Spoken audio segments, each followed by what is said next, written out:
So hello everyone. देखिए, ये बिहार लोक सेवा का ये एक नया नोटिस है। ओके, ये आप लोग देख ही चुके होंगे क्योंकि 8 तारीख से ही 8/5/2022 से ही ये सर्कुलेशन में है। मैं भी इंतज़ार कर रहा था कि थोड़ा सा माहौल ठंडा हो जाता है तभी मैं इस पर एक वीडियो डालूंगा ताकि लोग इसे समझ सके इस वीडियो को और इसके अकॉर्डिंगली अपना आगे का प्लान बना सकें। देखिए, ये क्यों रद्द हुआ है? क्योंकि पेपर आउट हो गया था, लीक हो गया था। ये एक धब्बा है बीपीएससी के ऊपर, बट स्टिल हम लोग देख लेते हैं। 8/5 को आयोजित 67th संयुक्त प्रारंभिक परीक्षा को रद्द करने का निर्णय लिया गया है। ओके, सो कारण क्या है? कारण लीक है और बीपीएससी ने तुरंत एक्शन लेते हुए इसे रद्द कर दिया है। क्या रद्द करना है समस्या का समाधान है? बिल्कुल नहीं। क्या रद्द करना एग्ज़ाम को तत्काल रूप से कारगर है? बिल्कुल हाँ, ये कारगर है, क्योंकि इससे कम से कम उन लोगों को फिर से एक मौका मिलेगा जिन्होंने तैयारी अच्छे से की थी, जिन्होंने पढ़ाई अच्छे से किया था। हाँ, खर्च हुआ है, सबका खर्च हुआ, ये सही बात है। सेंटर्स बहुत दूर दूर दिए जाते हैं, ये भी सही बात है। ये सब परेशानियाँ हैं, लेकिन स्टिल एक मौका फिर से मिल रहा है और इसीलिए मैं इन 5 बिंदुओं पे आपसे डिस्कस करूंगा कि क्या क्या करना है आने वाले समय में। एग्ज़ाम कब होगा, क्या करना है, कैसे करना है, पढ़ाई कैसे करनी है और क्या होता है अगर फिर से लीक होता है तो। ठीक है, तो ये 5 सवाल है जो मुझे लगता है कि हर स्टूडेंट के मन में होंगे। तो देखते हैं हम लोग क्यों कैंसिल हुआ। ये तो हम लोग समझ ही रहे हैं, लीक के कारण कैंसिल हुआ है। बीपीएससी ने तुरंत एक्शन लिया और एटलीस्ट पेपर को रद्द कर दिया। ठीक है, और भी चीज़ें हैं जो कि समय के साथ खुलेंगी, पर फिलहाल की तो यथास्थिति यही है। नेक्स्ट डेट ऑफ एग्ज़ाम क्या हो सकता है, इस पर अटकलें लगाई जा रही है, पर एक्सपेक्टेड है कि 3 मंथ्स के अंदर ही ये हो जाएगा। ठीक है, तो अगले 3 महीनों के भीतर ही आप देखेंगे कि ये एग्ज़ाम कम्प्लीटली हो चुका होगा। प्रीलिम्स 67वीं संयुक्त परीक्षा की हो चुकी होगी। ठीक है, तो आपके पास मुश्किल से कितना समय है? 2.5 मंथ्स है, न ज़्यादा न कम। ठीक है, क्योंकि करीब 15 दिन इधर उधर में आपकी निकल जाएगी, क्योंकि फिर से सेंटर वैसे ही आएगा जैसा हम सबको उम्मीद है। दूर दूर 3-4 डिस्ट्रिक्ट छोड़ के ही सेंटर मिलते हैं, एटलीस्ट बॉयज़ के साथ तो यही है। ठीक है ना, तो सारे बॉयज़ के साथ क्या है कि एटलीस्ट 2 to 3 डिस्ट्रिक्ट अब अवे ही उनको सेंटर दिए जाते हैं। गर्ल्स के साथ एक चीज़ अच्छा है कि उनको मोर और लेस गर्ल्स को उनके होम सेंटर मिल जाती है, which is a good thing from behalf of BPSC. पर उन्हें बॉयज़ के लिए भी कंसिडर करना चाहिए, क्योंकि बहुत इतने दूर सेंटर होने के कारण बहुत सारे लड़कों का एग्जाम छूट भी जाता है, कोई समय पे नहीं पहुंच पाते हैं, बस सर्विसेज की प्रॉब्लम होती है, ट्रेन अवेलेबल नहीं हो पाते, बहुत सारी इंफ्रास्ट्रक्चर प्रॉब्लम है। तो इन सबको मद्देनजर रखते हुए बीपीएससी को ये भी सोचना चाहिए कि लड़कों को भी सेम डिस्ट्रिक्ट अगर नहीं देना चाहते तो ठीक है, एक डिस्ट्रिक्ट दूर दें ना। पटना वालों को वैशाली दे दें या फिर मे बी औरंगाबाद दे दें, है ना, नालंदा दे दें, पर इतने दूर दूर ना दें। जैसे कि पटना को दे दिया गया भागलपुर, कोई नवादा वाले बच्चों को दे दिया गया अररिया, है ना। इन सब से बहुत ज़्यादा इंफ्रास्ट्रक्चरल प्रॉब्लम है जो कि एक बच्चे को ऑप्टिमम परफॉर्म करने में से रोकते हैं। ठीक है, तो 2.5 मंथ्स आपके पास अवेलेबल होगा और अगर आपने एग्जाम दिया होगा तो आपने तैयारी के साथ ही एग्जाम दिया होगा, मोर और लेस मैक्सिमम बच्चों ने तैयारी के साथ एग्जाम दिया होगा। तो इन 2.5 मंथ्स में अब करना क्या है? ठीक है, ये बहुत इंपॉर्टेंट है। क्या करें इस 2.5 मंथ्स में? क्या हम बीपीएससी को बैठ के क्रिटिसाइज करें? क्या हम ये करें कि बैठ के रोएं कि बीपीएससी का एग्ज़ाम अच्छा गया था मेरा और अगला वाला पता नहीं कैसा जाएगा? तो इन सब चीज़ों को करने का क्या कोई फ़ायदा है कि हम लोग क्रिटिसाइज़ करें? क्रिटिसाइज ओके, कि हम लोग बीपीएससी को कोसें या फिर हम लोग बैठ के रोएं? क्या इन सब चीज़ों का फ़ायदा है? कोई फ़ायदा नहीं है इन सब चीज़ों का। ओके, तो फ़ायदा किस बात का? फ़ायदा सिर्फ एक चीज़ का है, रिवीजन का। रिवीजन ही आपके लिए बहुत फ़ायदेमंद है। ठीक है, तो अभी से बैठ के आप डेली रिवीजन करें, डेली रिवीजन करें। जो लोग यूपीएससी की प्रीलिम्स देने जा रहे हैं, जो कि जून के 5th को मेरे ख्याल से प्रस्तावित है, तो आप लोग अपने यूपीएससी पे कंसंट्रेट करें, बीपीएससी को भी जाने दें। जो लोग सिर्फ बीपीएससी की तैयारी कर रहे हैं वो अभी से डेली रिवीजन करें, क्योंकि पेपर देखें, अभी आपने देखा होगा कि पेपर कैसा आया। पेपर आपका तथ्यात्मक आया है। ओके, तो तथ्यात्मक पेपर में क्या चाहिए? रिवीजन चाहिए। तो अब क्या होगा कि पेपर जो सेट होगा, पेपर अभी जो 67th का री एग्जाम का सेटिंग होगा पेपर का, वो कैसा होगा? वो हड़बड़ में होगा। ओके, हड़बड़ में होगा। हड़बड़ में होने के कारण क्या हो, ज़्यादा चांस क्या है कि तथ्यात्मक, तथ्य बेस्ड, ठीक है, तथ्यात्मक आपसे पूछा जाएगा क्वेश्चन, तथ्य बेस्ड। ओके, तो आपसे पूछा जाएगा कि बताइए हुमायूं के बेटे का क्या नाम था, बताइए अकबर ने दीन-ए-इलाही कब चलाया, बताइए औरंगजेब की मृत्यु कब हुई, बताइए पॉलिटी का आर्टिकल नंबर, फंडामेंटल राइट का कौन सा आर्टिकल है जो कि प्रोटेक्शन देता है रिलीजियस फ्रीडम का, बताइए कौन सा डीपीएसपी है जो कि विलेज पंचायत की बात करता है। इस तरह के क्वेश्चन आएंगे। ठीक है, ज़्यादा तथ्यात्मक, बताइए लोथल से क्या बरामद हुआ है ना, बताइए इकोनॉमी में तो खैर तथ्यात्मक आने का चांस बहुत कम होता है, लेकिन फिर भी ओके। तो इसके लिए हमें क्या तथ्य बेस्ड होगा, ओके, फैक्ट बेस्ड होगा। तथ्य को इंग्लिश में क्या कहते हैं, फैक्चुअल। तो फैक्ट बेस्ड होगा, और जैसे ही फैक्ट बेस्ड क्वेश्चन आता है तो उसमें एक ही चीज़ आपको कारगर हो सकती है, वह रिवीजन। तो रोने धोने से, चीखने चिल्लाने से, सबसे बातें करने से कि बीपीएससी ने अच्छा नहीं किया, बीपीएससी कैसे ऐसा कर सकता है, इन सब का कोई फायदा नहीं है। आपको अगर अफसर बनना है तो आपको इन सब चीज़ों से ऊपर उठना होगा और अपने लिए अपने आप पे कंसंट्रेट करना होगा, रिवीजन पे डेली रिवीजन करना होगा। जितना ज़्यादा रिवीजन होगा उतना ज़्यादा चांस है कि री एग्जाम में आपका पेपर अच्छा जाएगा, क्योंकि ये कोई गारंटी नहीं है कि री एग्जाम में पेपर ईजी ही आएगा या बहुत टफ आएगा, दोनों या मीडियम। कैसा पेपर आएगा ये हम लोग नहीं जानते, ये हम लोग अनुमान लगा सकते हैं, हाँ फैक्ट बेस्ड आएगा, that is expected from BPSC, क्योंकि बीपीएससी है ही फैक्ट बेस्ड, ठीक है ना। इस बार का पेपर जो 67 का पेपर आया था वो फैक्ट बेस्ड था, 66 का पेपर आया था फैक्ट बेस्ड था, 65 का फैक्ट बेस्ड था। हाँ 1 2 3 4 क्वेश्चन ऐसे आते हैं जो कि आपका कॉन्सेप्चुअल हो सकते हैं, पर ऐसा भी नहीं कि बहुत ज़्यादा कॉन्सेप्चुअल आ जाएगी। बताइए यूएस फेडरल का बैंक की पॉलिसी को टाइटन किया गया तो बताइए इंडियन इकोनॉमी पे क्या इफेक्ट पड़ेगा, इस तरह का भी क्वेश्चन नहीं आता। सिंपल क्वेश्चन आते हैं, ठीक है, फैक्चुअल में भी, सॉरी कॉन्सेप्चुअल में भी, ठीक है।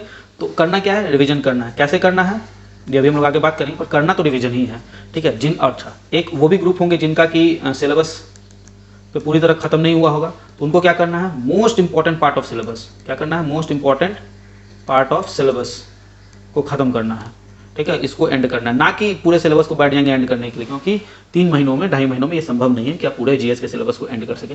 तो most important part of syllabus कौन कौन सा है, साइंस है। साइंस और मैथ को मैं हमेशा एक साथ देखता हूँ, ये 40 मार्क्स का आता है। क्यों, क्योंकि साइंस और मैथ एक ही होते हैं, ओके। क्यों एक होते हैं, because mathematics is the language of science, specially physics and chemistry. Fine, तो आपको 40 मार्क्स का मैथ और साइंस है, तो आपको जिसमें 30 और 30 मार्क्स का साइंस आता है, साइंस एंड टेक, और 10 मार्क्स का मैथ्स, रीजनिंग एक्सेट्रा। तो आप इस पे कमांड बनाए, अगर आपका इस पे कमांड नहीं है तो you can easily score 7 to 9 marks year, fine.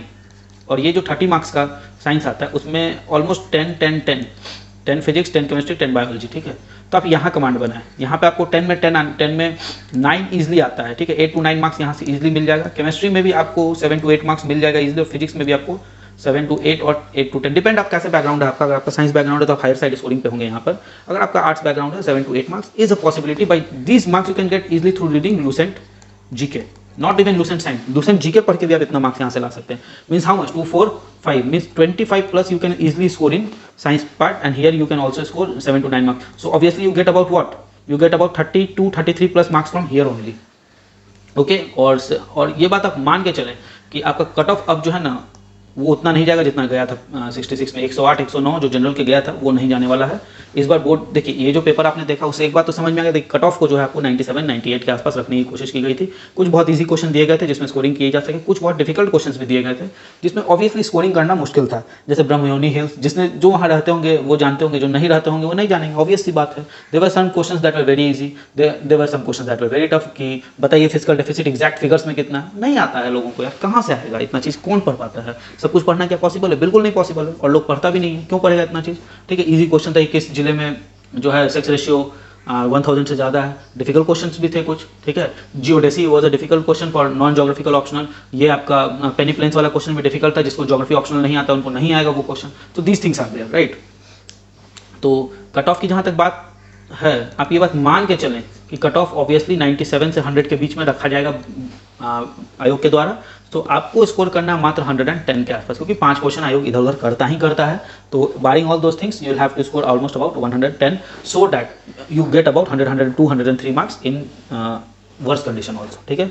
तो ये तो था पार्ट किसका, ये था कि पेपर कैसा आएगा और क्या करे इस मोमेंट पे, क्या विजन होना चाहिए, व्हाट टू डू। तो विजन बहुत क्लियर होना चाहिए, विजन होना चाहिए। अच्छा, एक चीज़ तो छूट ही गया इसमें। दूसरा पार्ट क्या है, most important part, current affairs.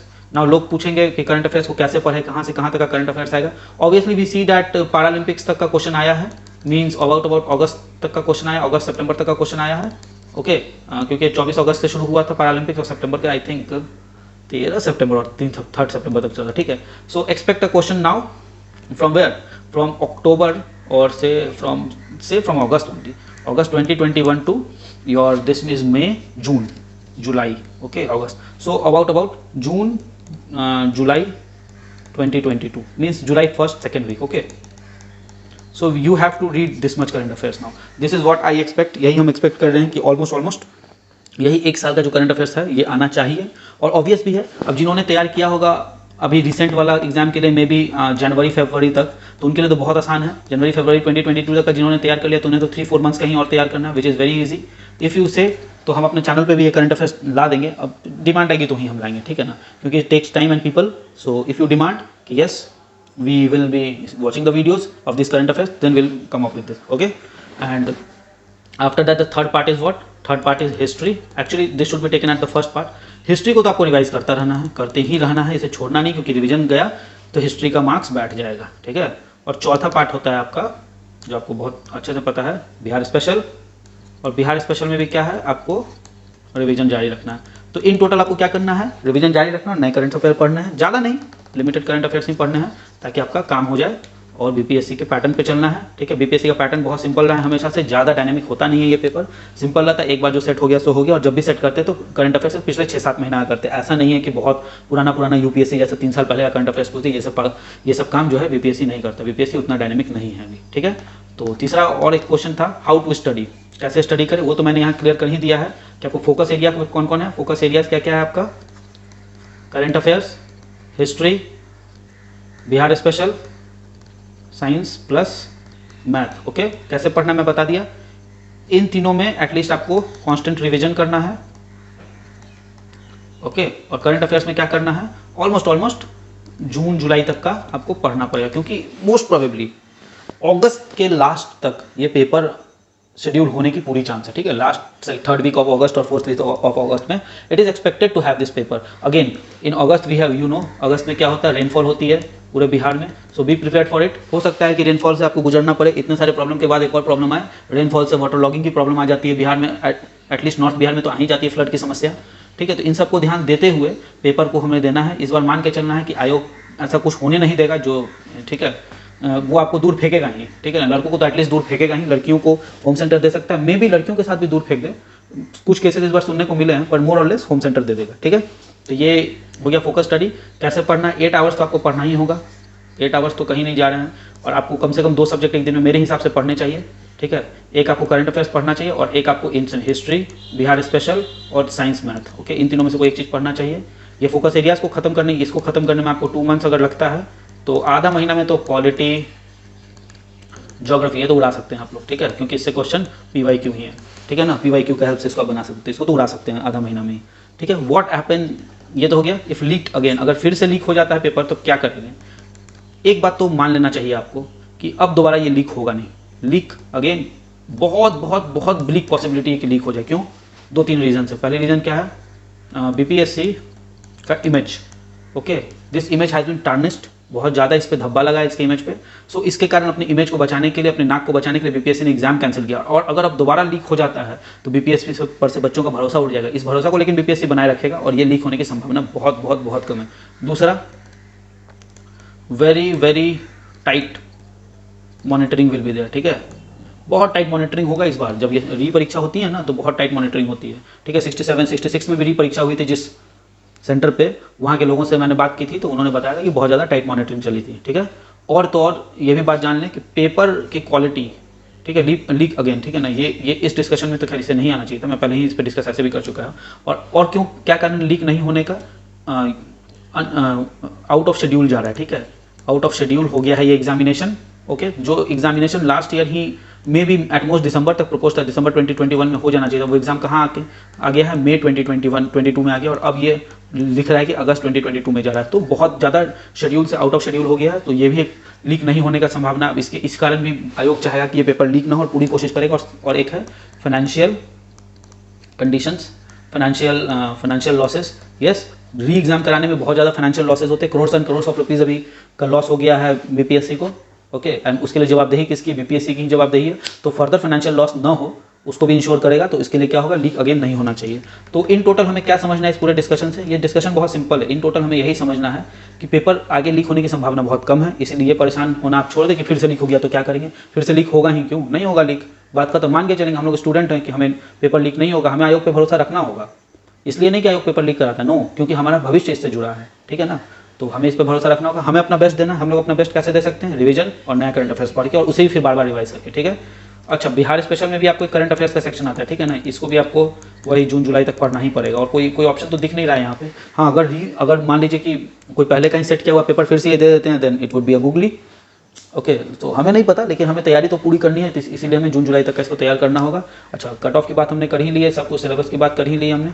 तो क्यों कैंसिल हुआ हमें समझ में आ गया, लीक होने के कारण। नेक्स्ट डेट ऑफ एग्जामिनेशन हमें समझ में आ रहा है 3 महीने के अंदर हो जाएगा। क्या करना है, रिवीजन करना है और नया करंट अफेयर पढ़ना है, फिर उसे भी रिवाइज करना है, ठीक है। चौथा क्या है, स्टडी कैसे करना है, फोकस एरियाज को हमें पहले 2 महीना तक फोकस एरिया पे कवर करना है। जिन्होंने कर लिया उनको सिर्फ रिवीजन करना है, जिन्होंने नहीं किया उन्हें और पढ़ने की जरूरत है, ठीक है। जिन्होंने एग्जाम दिया है उनके लिए समझ लीजिए कि ये प्रैक्टिस टेस्ट था और अब असल एग्जाम आना बाकी। देते थे ना पहले प्री बोर्ड, ओके, फिर बोर्ड्स का एग्जाम आता था, ओके। उसी तरह है आपका ये भी कि ये आपका समझ लीजिए प्रैक्टिस टेस्ट दे दिए। क्या कीजिएगा, अपने अंदर में कॉन्फिडेंस किसी तरह तो लाना है। कब तक रोते रहेंगे और दूसरों को कोसते रहेंगे, अपने आप को कोसेंगे कि चलो ठीक है उड़ा देंगे पेपर को, ठीक है ना। तो ये हो गया, फोकस एरियाज को 2 महीना पढ़ना और लास्ट के 15-20 दिन में PYQ और सब एरियाज को सॉल्व कर जाना है, ताकि कोई छोटा मोटा क्वेश्चन छूटे ना। क्योंकि यही चारों आपको एरिया जो होता है ना, current affairs, history, Bihar special science में आती है, आपका मिला जुला के जो है 100 मार्क्स को पार करा सकता है, ठीक है। और ये पॉलिटी, ज्योग्राफी, इकोनॉमी, ये सब आपको अलग से 20 मार्क्स का एज देता है। तो 120 मार्क्स के आसपास आप इतना ही से स्कोर कर लेते हैं, ठीक है ना। उसके अलावा और भी सर्वे हुआ, ये हुआ, वो हुआ, उन सबको छोड़ देंगे तब भी 120-130 मार्क्स के बीच का आपका काम हो जाता है यहाँ से, ठीक है। तो ये सब चीज़ें हैं यहाँ पे। कैसे पढ़ना है पता चल ही गया है। और क्या होगा अगर लीक हो जाएगा, तो ये भी मैं बता ही दिया कि अब लीक क्यों नहीं होगा, वाई नॉट लीक अगेन, ठीक है। क्यों नहीं लीक होगा, बिकॉज बीपीएससी की इमेज टार्निश हो गई है, फाइनेंशियल लॉसेस बहुत ज़्यादा है, अब टाइट मॉनिटरिंग की व्यवस्था होगी और शेड्यूल भी भाग रहा है। 68 का भी इसको नोटिफिकेशन निकालना है, क्योंकि 66 की इंटरव्यू अभी चल रही है, ठीक है। तो शेड्यूल भाग रहा है इसका, ओके। तो इसी के साथ मैं एक वीडियो एंड करने जा रहा हूँ। आई होप आपको सब बात समझ में आ गई होगी। तो घबराना नहीं है, आगे पढ़ते रहना है, ठीक है ना। क्योंकि हम लोग के लिए, मिडिल क्लास फैमिली के लिए एक ही चीज़ है जो हमें हमारे उत्थान में काम आ सकती है, वो है पढ़ाई। इसके अलावा कोई भी चीज़ हमारे उत्थान में काम नहीं आएगी। यही चीज़ हमें हमारे प्रेजेंट सोशियो इकोनॉमिक कंडीशन से ऊपर लाने में मदद करेगी, ओके। तो जिसको इसको अफसर बनना है उसको रिवीजन पे ध्यान देना है, जिसको अफसर नहीं बनना है, जिसको सिर्फ बात बनाना है, वो बैठ करके जो है अपना यही सब बातें करेंगे कि कैंसिल क्यों हो गया, बीपीएससी को नहीं करना चाहिए था, ये वो। जो हो गया सो हो गया, जो बीत गई सो बात गई, जो सामने है उस पर काम करना है, ठीक है। तो इसी के साथ मैं एंड कर रहा हूँ उसको। तो जाने से पहले मैं आपको एक बार बोल देता, याद दिलाना चाहूँगा कि सब्सक्राइब करें हमारे चैनल को, ओके। क्योंकि इसी तरह से आपको बहुत सारी इंपॉर्टेंट न्यूज़ वीडियोस मिलती रहेंगी। और हमारे चैनल का जो एक फ्लैगशिप है कि हिंदू न्यूज़पेपर को हम डेली एनालाइज करते हैं, डेली एनालिसिस चल रहा है, ठीक है। तो आप इससे जुड़े, आपको समझ में आएगा हिंदू न्यूज़पेपर या कोई भी न्यूज़पेपर को पढ़ना कैसे है। स्पेशली ये तो स्पेशली यूपीएससी के गाइडलाइंस पे चल रहा है। बीपीएससी की जहाँ तक बातें हैं, तो बीपीएससी से रिलेटेड बहुत सारी चीज़ें हमारे चैनल पर डाली गई हैं, जैसे बिहार स्पेशल ज्योग्राफी। सारी की सारी क्वेश्चन हमारे बिहार स्पेशल ज्योग्राफी से, सारी नहीं, मोर देन 90% क्वेश्चन हमारे बिहार स्पेशल ज्योग्राफी से आया है वीडियो से। आप उसे जाके चेक कर लें, ठीक है ना। उसके अलावा आपको डाल दी गई है उस पर चैनल पे, आपको बिहार का इकोनॉमिक सर्वे भी डाला गया था 2021 वाला। इससे तो खैर क्वेश्चन इस पर आया नहीं, तो नेक्स्ट ईयर आने का, नेक्स्ट 67 में आने का पूरा संभावना है। तो आप इसको जाके वहाँ से पढ़ लें। उसके अलावा भी हम लोग प्लान कर रहे हैं बिहार की हिस्ट्री, समझ रहे हैं, पूरी the entire history from ancient to medieval to modern, पूरी बिहार की हिस्ट्री पे डालने का 10-15 वीडियो का सीरीज होगा। 15-15, 20-20 मिनट का वीडियो होता है, बहुत इंपॉर्टेंट है, ठीक है ना।